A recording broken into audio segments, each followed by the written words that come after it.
Peyğəmbər salavatullah oturub Həzrət Əli, Zübeyir. Zübeyir məhəbbətlə, təbəssümlə baxır Həzrət Əli əleyhissalamın üzünə.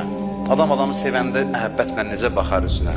Həzrət Peyğəmbər soruşur ki, Əlini çox sevirsən? Deyir, bəli, Əli mənim çox yaxın adamım. Peyğəmbər buyurur ki, amma bir gün gələcək ki, zülmlə onun qarşısında dayanacaqsın. Özü təəccübləndi.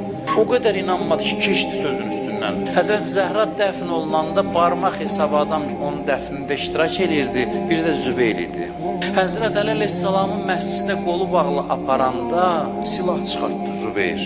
Hücum elədi və Bəni Haşimə dedi ki, niyə bu günə qaldınız ki, dayanıb baxırsınız bu vəziyyətə?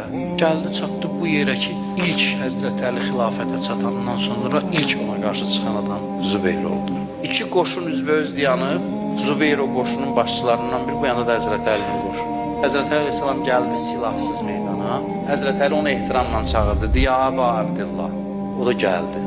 Hamı gördü Əli əleyhissalam silahsızdı, söhbətə gəlib. Dedi, yadındadır, Peyğəmbərlə oturmuşduq, belə bir şey oldu. Dedi, başını tutdu, dedi, hə, yadıma düşdü.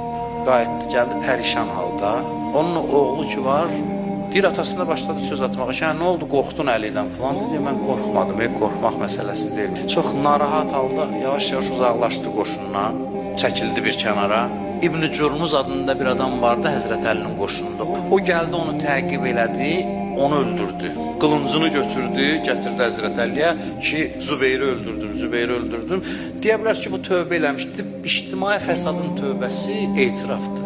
Həzrət Əliyə qarşı çıxmısan, hür kimi olur tövbə ki, yervi dəyişəsən. Həzrət Əli gözü doldu, baxdı o qılınca, dedi ki, bu qılınc neçə dəfələrlə Peyğəmbərin ürəyini şad eləyib.